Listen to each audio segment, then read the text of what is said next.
en el Instituto de Sociología Política con respecto a las elecciones en Brasil, elecciones presidenciales, legislativas, estaduales, que tuvieron ya su segunda vuelta este pasado 30 de octubre y arrojaron como resultado el triunfo de Lula da Silva, un resultado ajustado, 50,9 a 49,1, menos de 2 puntos de diferencia, y un triunfo que tuvo el reconocimiento de los actores políticos internacionales, de buena parte de la política brasileña, pero de una manera medio esquiva o directamente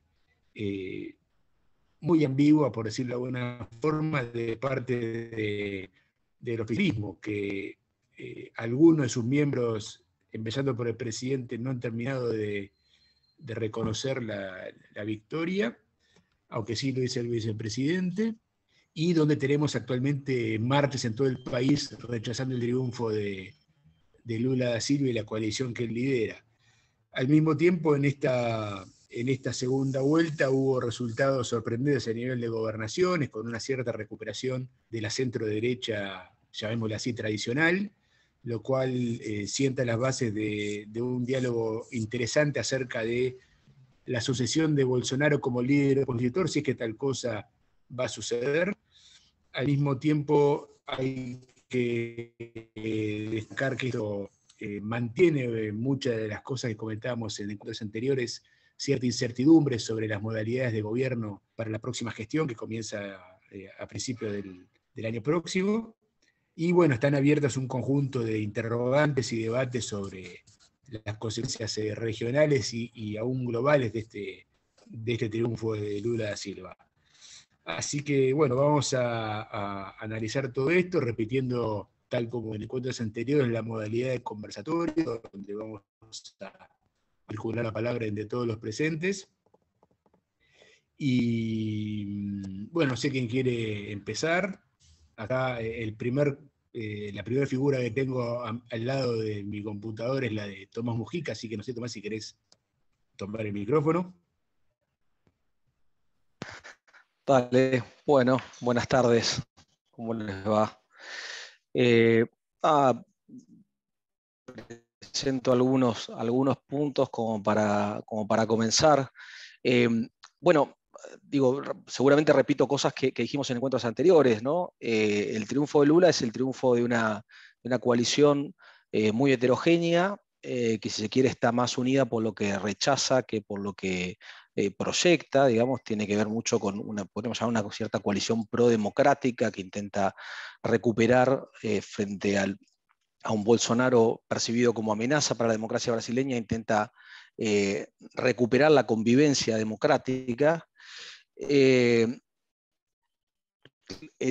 Obviamente, es muy heterogénea, tiene una gobernabilidad complicada, eso lo sabemos, va a enfrentar un Congreso dominado por el centrado, que seguramente Lula, que es un gran articulador político, va a poder, seguramente va a trabajar en la construcción de coaliciones con el Congreso, pero en un marco donde hay una sociedad brasileña que ya tiene una cierta, yo decía en el primer encuentro, una cierta fatiga moral, si se quiere, frente a los hechos de corrupción que sucedieron en todos estos años, ¿no?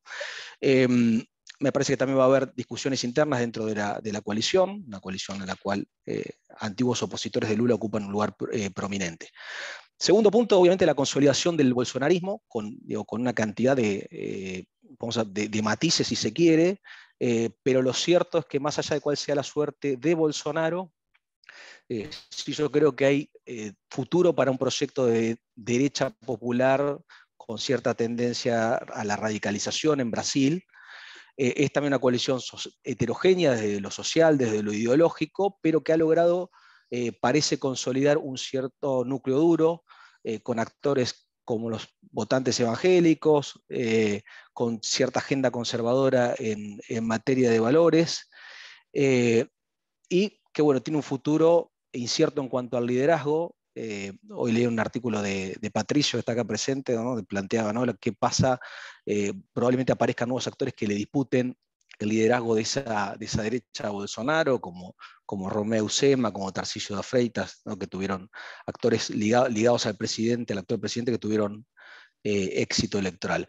Y en cuanto a la región, me permito decir dos cosas. Primero, creo que el triunfo, que la performance de Bolsonaro tiene algún efecto de demostración, que muestra a otros actores que cultivan este posicionamiento, que hay cierta posibilidad de éxito electoral, gente como Kast en Chile, pero también es interesante cómo este discurso está empezando también a penetrar en Argentina. La visita de Eduardo Bolsonaro a la Argentina me parece un hecho interesante, que se reunió no ya con actores marginales, sino con algunos actores, podríamos decir, dentro del mainstream de la política argentina. Y por otro lado, el triunfo de Lula, si se quiere, es una buena noticia para el progresismo regional, para cierta, muestra que Brasil seguramente va a tener una vocación mayor por la integración, por el diálogo estratégico con la región, pero en un mundo muy distinto de aquel en que Lula alcanzó su primera presidencia, con una competencia intensificada entre China y Estados Unidos, con un Brasil mucho más débil económicamente, más desindustrializado, más dependiente de China. El 30%, estaba repasando algunas cifras, el 30% aproximadamente de las exportaciones brasileñas va a China, contra un 5%, por ejemplo, que va a la Argentina. Es decir, un Lula que podemos esperar que tenga más, obviamente, más vocación por trabajar con la región, pero con un Brasil más débil y ciertamente con una inserción distinta de la que tenía en el mundo y en la región de la que tenía hace algunos años. Estos son como unos primeros comentarios para empezar. Quedo atento al resto de los participantes. Gracias, Julio. Bueno, muchas gracias, Tomás. Bueno, fue nombrado Patricio Talavera, fue citado, así que no sé, Patricio,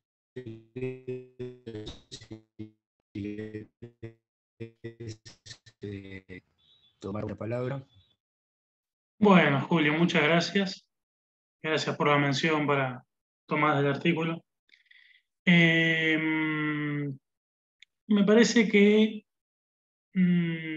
si hay un escenario, si uno no tiene que definir, o se me ocurre para definir el escenario inmediatamente postelectoral, es una especie de argentinización del cuadro político brasileño, no tanto desde la polarización bolsonarismo-lulismo, que sería la asociación más fácil y más atractiva de hacer, por lo menos para mí a priori, sino a partir de una especie de correlación de debilidades en vez de correlación de fuerzas. Creo que a partir de la derrota electoral, lo que vamos a ver es a un bolsonarismo construido no como una colectividad monolítica que sigue a un líder que, bueno, además tuvo que salir 2 veces a solicitar los desbloqueos de ruta, las 2 veces de una manera utilizando un lenguaje bastante directo, la segunda vez más directa que la primera, pero la primera ya se entendía. Y esto da la pauta de que el bolsonarismo, por tanto, es un liderazgo débil a partir de un movimiento fuerte que tiene bases autónomas a sus liderazgos. Que los herederos de Bolsonaro, como ocurre quizás en los herederos o potenciales herederos de las coaliciones argentinas, de los liderazgos de las coaliciones, liderazgos naturales de las coaliciones argentinas, tienen su fortaleza a construir. Ninguno ocupará en el futuro próximo un lugar de cercanía, un lugar de tracción como el que Bolsonaro ocupó estos años, a partir de un elemento muy ordenador que fue la presidencia de la República.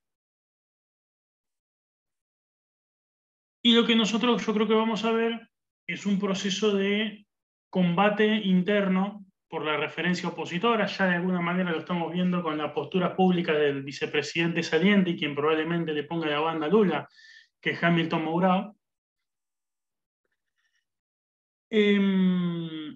Y lo estamos viendo ante la amenaza ya abierta del partido mismo del presidente Bolsonaro, el presidente saliente, el Partido Liberal, que ya en los últimos días hace convivir dos posturas casi contrapuestas. La mitad del partido está evaluando irse con Lula, la mitad, porque el 60% de la bancada son legisladores de más de un mandato, son legisladores. Recordemos que el Partido Liberal además formó parte de la coalición de Lula en 2002 y formó parte de la base parlamentaria de Dilma. Hay muchísimos bolsonaristas que formaron parte del gobierno de Dilma. Tarcísio de Freitas, el nuevo gobernador de San Pablo, fue funcionario del gobierno de Dilma. El nuevo gobernador de Santa Catarina, una zona muy bolsonarista, donde Bolsonaro ganó 70-30, fue diputado de la base parlamentaria del gobierno de Dilma Rousseff. Y a eso se le suman los fluidos contactos que mantiene una parte de, sobre todo el sector cercano al vicepresidente Geraldo Alckmin, con elementos que hoy revisten o dan presencia en el bolsonarismo. Por parte de la coalición de Lula, creo que es una coalición que está en gestación.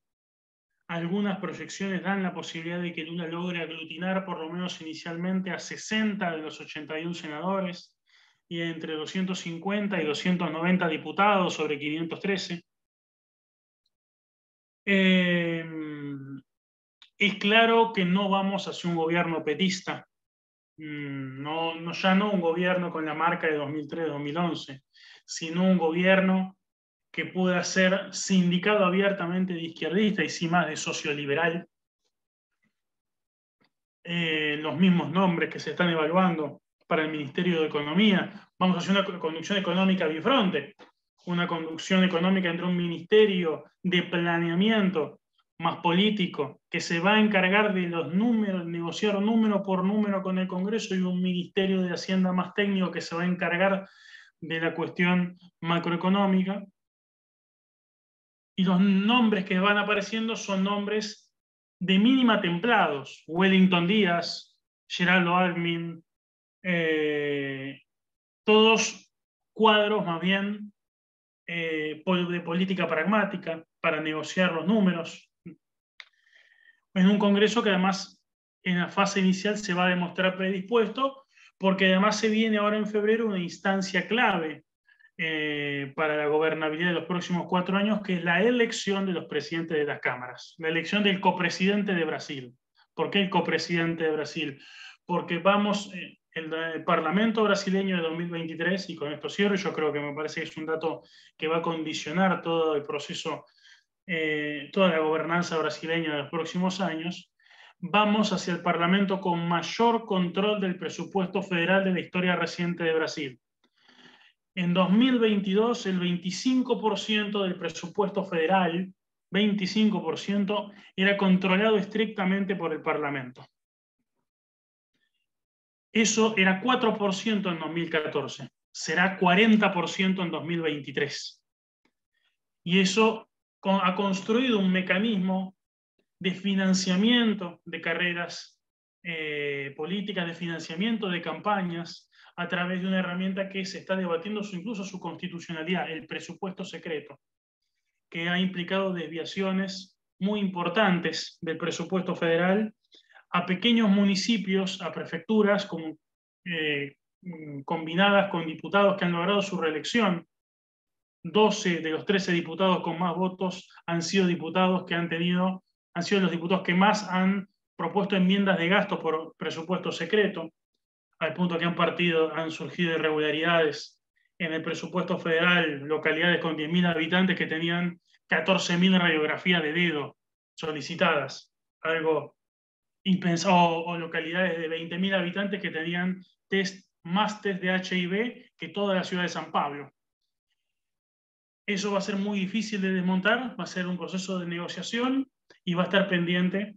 Va a ser clave en el proceso de construcción de gobernabilidad, y va a ser un tema que el Tribunal Superior Federal va a analizar su constitucionalidad en los meses que vienen, en un periodo que además el próximo gobierno va a designar 2 jueces para la Corte Suprema brasileña por su sistema de vacantes. En fin, Me parece que es un sistema, digamos, viene una etapa compleja de acuerdos posibles, pero una base que va a requerir una serie de concesiones que van a temperar las posibilidades de cambio brusco en la dinámica política de Brasilia de lo que hemos visto hasta ahora. Gracias. Bueno, muchas gracias, Patricio. Bueno, está también Jorge Hugo Herrera Vegas, que fue embajador en Brasil y escribió varios libros sobre Brasil. No sé si quiere iluminarnos en un poco.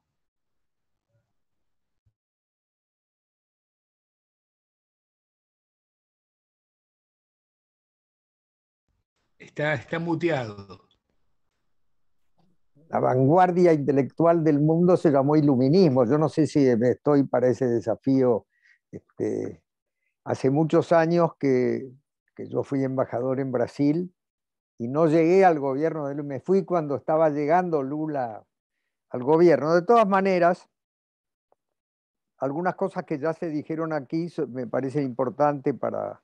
Yo creo que hay que repensar la integración entre Argentina y Brasil, porque evidentemente un actor de la dimensión de China ha achicado al Mercosur. El Mercosur es un proyecto mucho más pequeño, visto con los números que se están barajando. 35% son las exportaciones de China que van a Brasil, son el 35% de las importaciones de Brasil, y la Argentina está exportando el 5% de las importaciones de Brasil. O sea que hay una mutación de dimensión que hace que, y unido a que los socios chicos del Mercosur se quejan justamente, queremos hacer acuerdos de libre comercio con ese nuevo actor que es China, que es algo que no es fácil con la redacción de los artículos del Tratado del Mercosur, que implican que el Mercosur es una unión aduanera. Justamente lo que se pasa a discutir es si el concepto de unión aduanera es compatible con lo que desean Paraguay y Uruguay, que en el fondo quieren hacer acuerdos de libre comercio con China. Todo esto son grandes desafíos que yo creo que va a ser oportuno que la Argentina y Brasil se sienten a conversar a fondo, como se conversó en las instancias de la década del 90 para elaborar las reglas de juego, que son esta unión aduanera que tenemos, y que se eligió, entre otras cosas, porque es más barato administrar una unión aduanera que una zona de libre comercio por una cuestión técnica que son las reglas de origen de las mercaderías. Es decir, se discute cuándo un televisor tiene nacionalidad de un país. En aquella época se hablaba del tubo, de rayos, en los automóviles la caja de velocidades del automóvil formaba parte de lo que decía este automóvil es argentino o no es argentino, o es brasileño o no es brasileño. Todo eso es caro para administrar, porque es más fácil en una unión aduanera, uno dice todo lo que está dentro del área del área aduanera Mercosur es libre de circular, porque se presume que está todo nacionalizado, todos los insumos que se usan van a ser insumos que ya son o argentinos o brasileños. En cambio, si empezamos a reemplazar esa zona aduanera imperfecta por un área de libre comercio, va a haber discusiones mucho más refinadas, a ver cuándo un producto no sea que Paraguay o Uruguay quieran mandar un televisor coreano como si fuera un producto paraguayo o uruguayo. Todo eso son discusiones técnicas que va a haber que ir afianzando.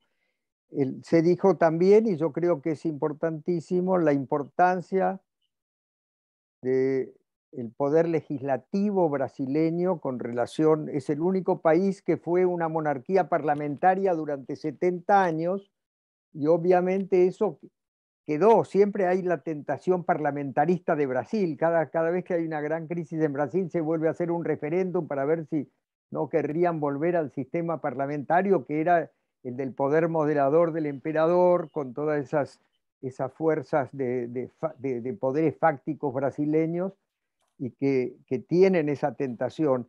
El Parlamento brasileño puede desprenderse de un líder de derecha como Collor de Mello o de la señora Dilma Rousseff en un santiamén con un impeachment, como ha sido demostrado en los hechos. ¿Cómo va a ser esta nueva ecuación de una especie de Lula que se parece a Mauricio Macri del 15 al 19? Porque se le atribuye a Mauricio Macri que ha tenido una presidencia fracasada porque, y por razones obvias, pero Macri dice, no, yo estaba en minoría en las cámaras y por lo tanto yo no tenía un poder parlamentario.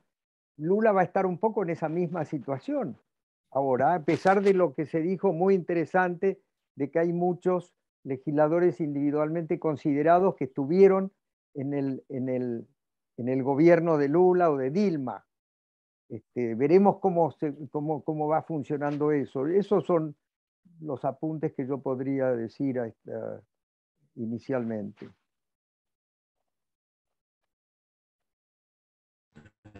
Muchas gracias, embajador. Bueno, quedan también, están acá en la lista Luis Puricelli. No sé si alguno quiere tomar la palabra. No sé si tengo buena conexión, porque ustedes se me cortan. ¿Ustedes me escuchan bien? Sí. Bueno, Tiro, gracias, muy buenos comentarios. A ver, como dicen todos y venimos diciendo, ni es el mismo Lula, claramente no es el mismo Lula. Pasó por la cárcel aparte, que no es menor. Y con eso tiene una experiencia distinta en relación con todo, ¿no? En relación a todos los actores. No es el mismo país, no es la misma izquierda, no es la misma región, no es el mismo mundo. Claramente pensar que volvemos al Lula de antes es como una fantasía que creo que ninguno de los que estamos acá nos la comemos.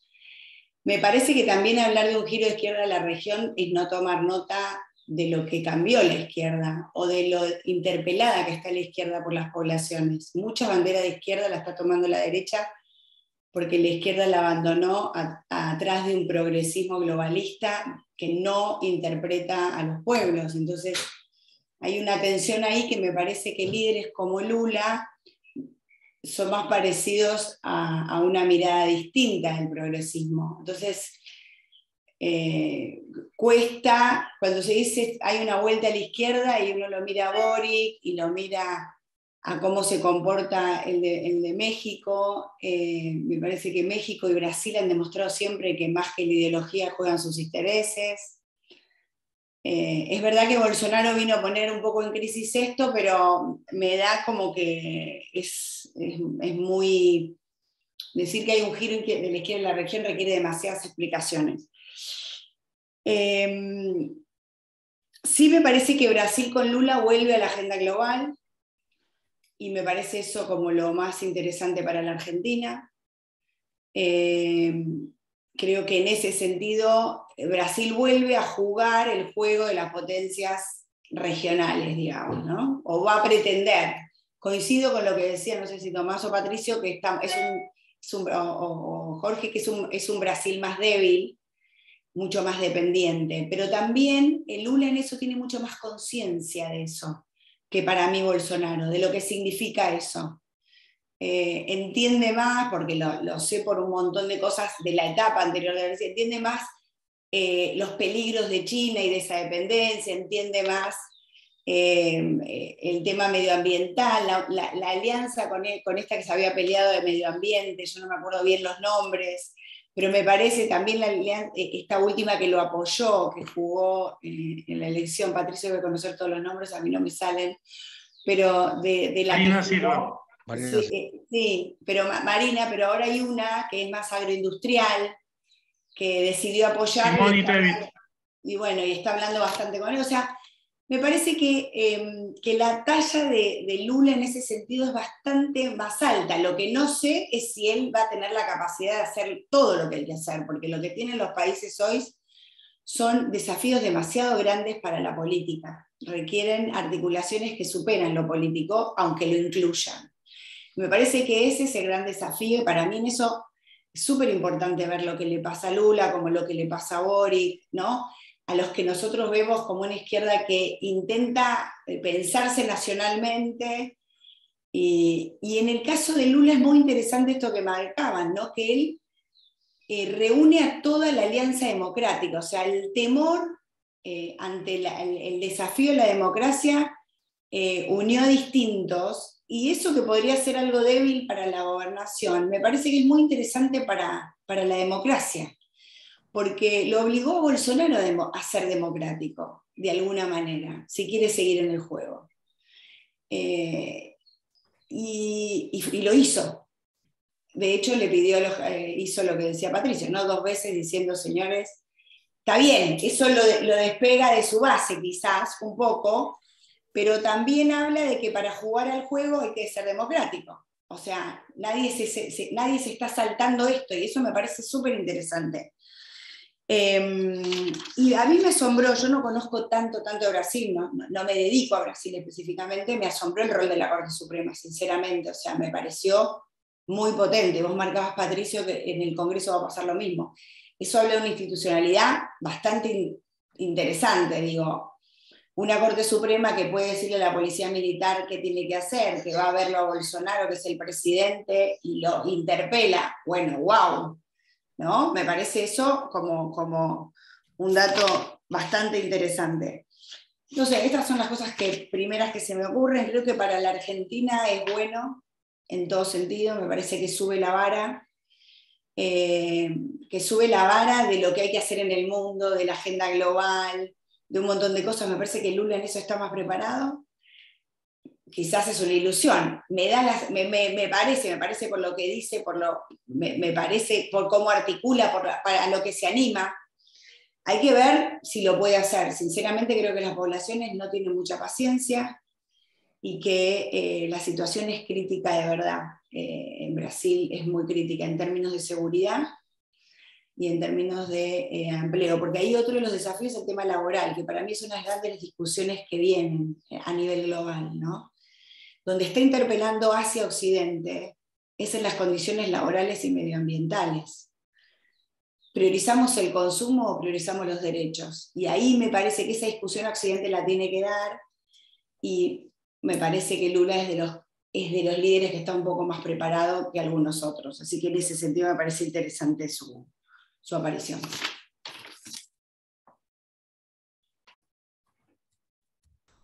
Gracias, Lourdes, muy interesante.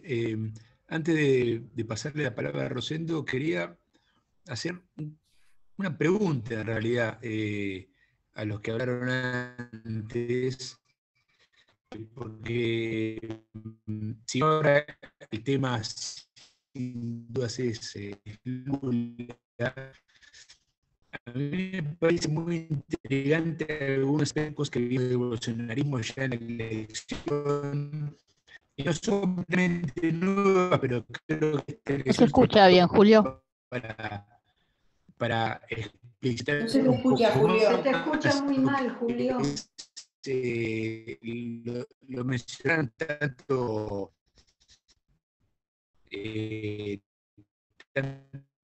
Tomás como Patricio, pero todos de alguna forma lo mencionaron, que es Julio tiene muy baja conexión.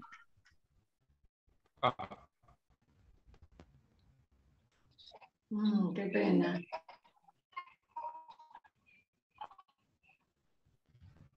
Bueno, entonces, le paso la palabra a Rosendo. Gracias, Julio.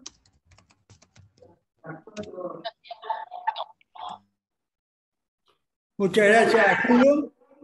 Las 4 intervenciones me han parecido muy inteligentes. y coincido básicamente con todo. Yo, agregaría como tema para revisar, a lo mejor otro método, el factor religioso, cómo juega el factor religioso en esta elección, que ha sido un tema realmente a analizar. El primer webinar que convocó Cardoso, su fundación, después de la elección, fue el del factor religioso en la elección, discutir ese tema.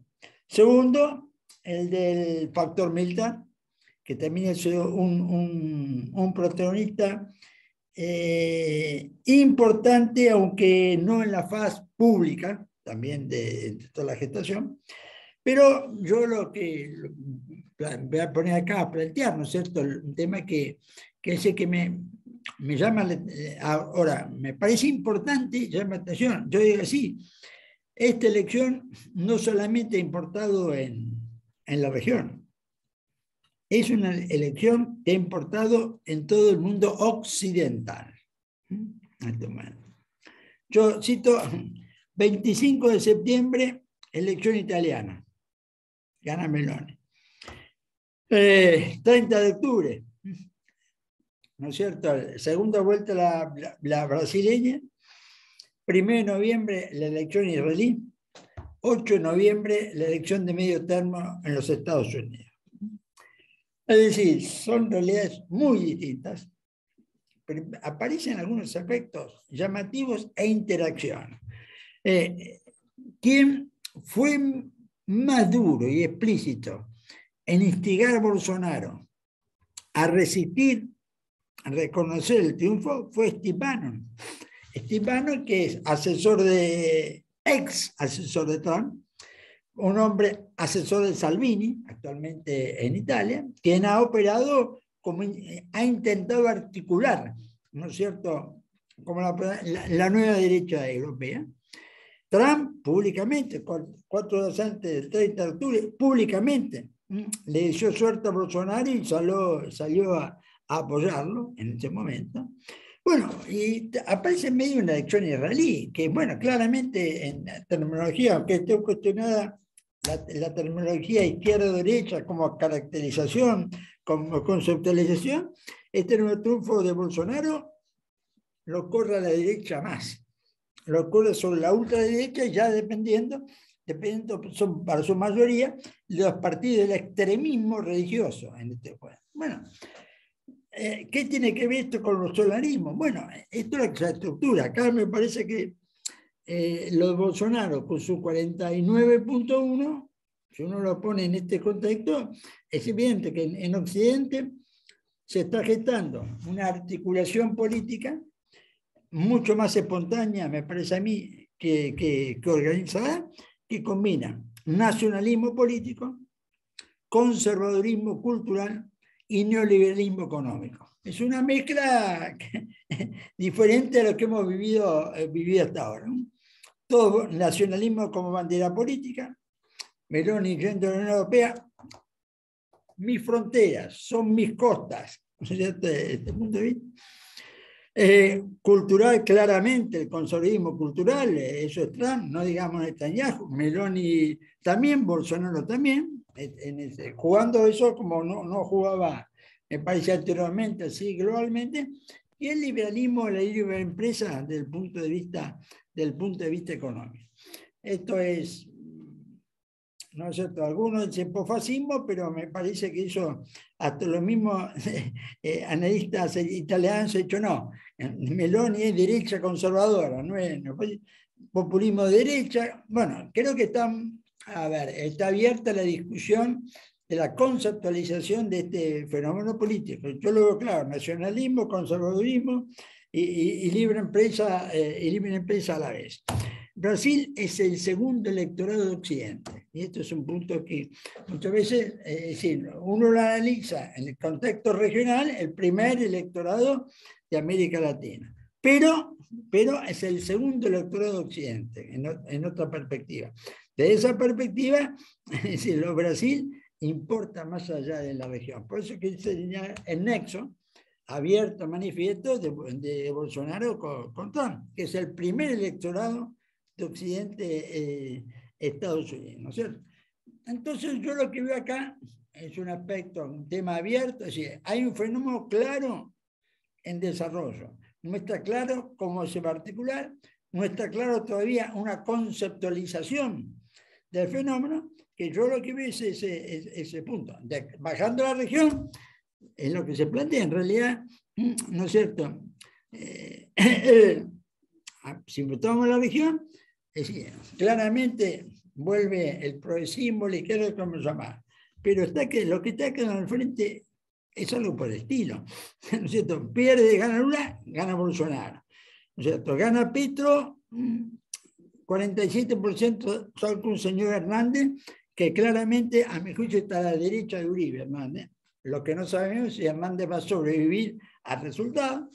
Kass, 45%, claramente está a la derecha de Piñera.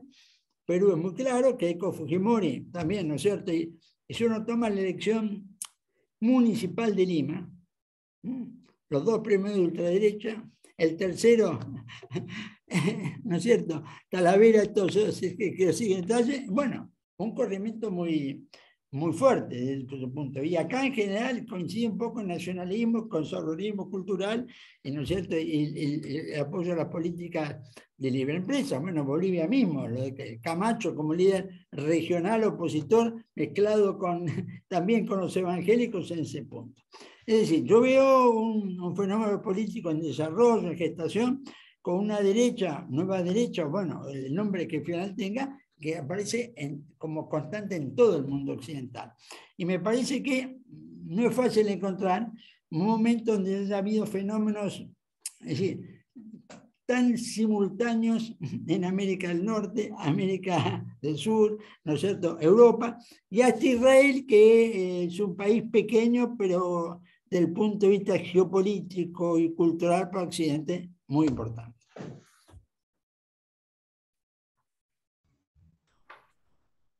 No sé si se me escucha ahora.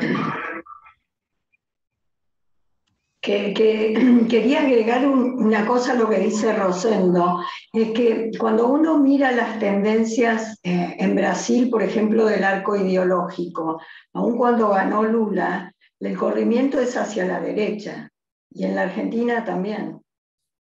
O sea, hay un corrimiento bastante marcado hacia la derecha, ideológicamente.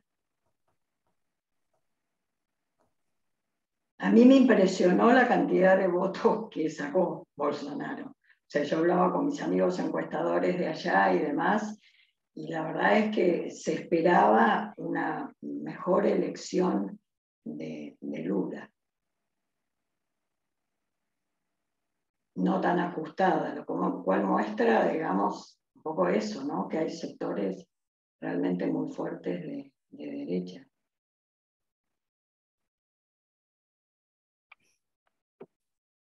Voy a hacer un comentario a esto que decís, Marita, y al corrimiento derecha, porque me había quedado. Me parece, no sé, esto es pensando en voz alta, que hay que desmenuzar un poco qué significa el corrimiento a la derecha, porque hay mucho descontento en las poblaciones, en general con la clase política. Por eso te digo, toman las banderas nacionales, por ejemplo, por eso tienen nacionalismo, como decía Rosendo.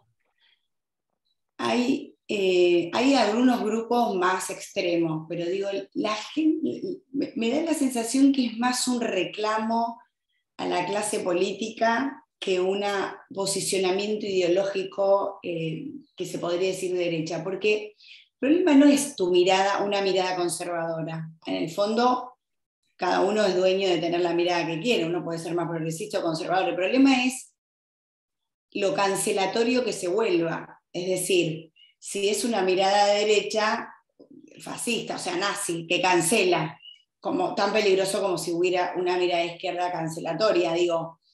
Me parece que el problema no tiene tanto que ver con algo ideológico, sino como una sensación de protesta frente a lo que hay.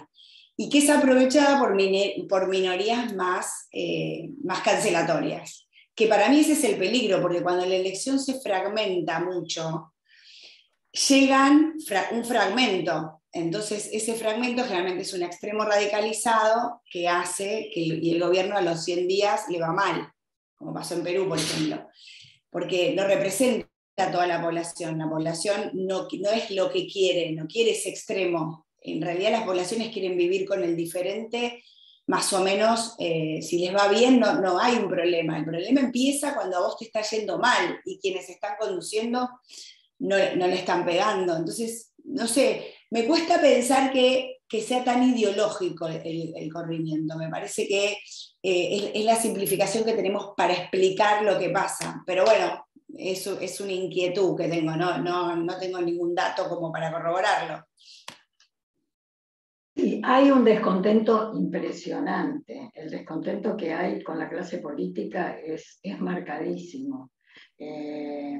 Pero también ves, o sea, como si vos lo analizás en Argentina, por ejemplo, también ves como que hay un cansancio de la gente se pone contra los planes, la gente se pone contra, como en actitudes más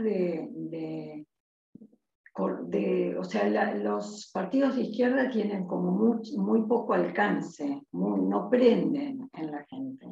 Eso es lo que nosotros vemos y bueno, lo estamos tratando de acompañar con grupos motivacionales para entender un poco más a fondo qué es lo que está pasando.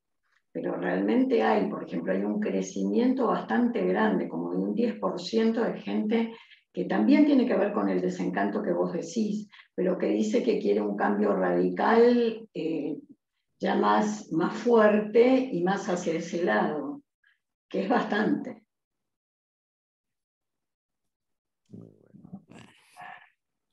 Acá Julio me pone en el chat, Rosendo, puede cerrar usted porque tengo problemas técnicos. Bueno, antes de cerrar, quiero dar la palabra si alguien quiere agregar algún concepto más. Hola, perdón, tengo también una muy mala conexión. Nada, quería agradecer por la invitación. Creo que un tema que recurrente en lo que están planteando es esta presencia, esta polarización, no por esta división al medio en los electorados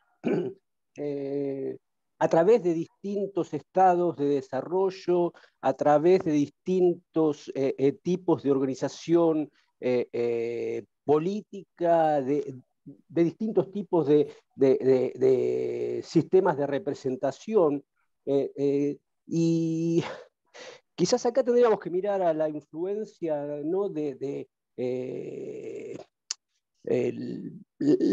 que se llama en inglés la mass media, pero específicamente a las grandes plataformas. Porque como habíamos ya discutido alguna vez, se produce un hacinamiento de las identidades, ¿no? Porque es posible vivir hoy toda la vida sin tener contacto ni diálogo con miradas distintas. Es posible tener el propio diario de Irigoyen en cada casa de cada ciudad, de cada pueblo, independientemente de las condiciones de clase, de credo que existían y que tenían una importancia mayor en un pasado pre-grandes plataformas sociales. Quizás deberíamos mirar con más atención a esto y quizás un poquito más allá de Twitter. Hay mucho análisis de Twitter hoy, quizás porque las fuentes están abiertas, pero también hay otras formas de hacinamiento, de aislacionismo ya al nivel individual, lo que hace que el diálogo se imposibilite. Espero que se haya escuchado. Tengo una muy mala conexión, perdón. Muchas gracias. Se escuchó perfecto. Gracias por el aporte. Bueno, si no hay más comentarios, Julio, ¿qué día vamos a hacer la reunión sobre Estados Unidos? El 15 de noviembre, no sé si me están escuchando, pero El 15 analizamos en un esquema similar las elecciones intermedias en Estados Unidos. Bueno, yo creo que, a ver, durante... No, sí, Herrera Vegas... Me anoto, no te quiero interrumpir. No, es que analizamos Estados Unidos. Yo creo que hemos hecho desde el principio de año seguimiento de, ¿no es cierto?, el referéndum chileno, la elección colombiana, la elección brasileña con tres sesiones, visión general de los procesos a principios de año con Sobato. Yo creo que en lo de Estados Unidos en alguna medida permitieron una visión global del continente.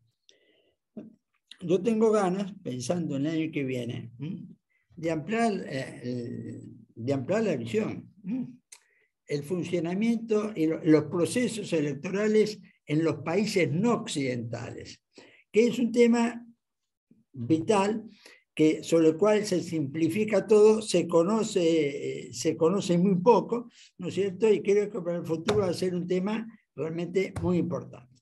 Bueno, gracias a todos por los aportes, la presencia, y los que puedan nos vemos el 14, ¿no es cierto?, julio de noviembre. Gracias. Chao, Gracias.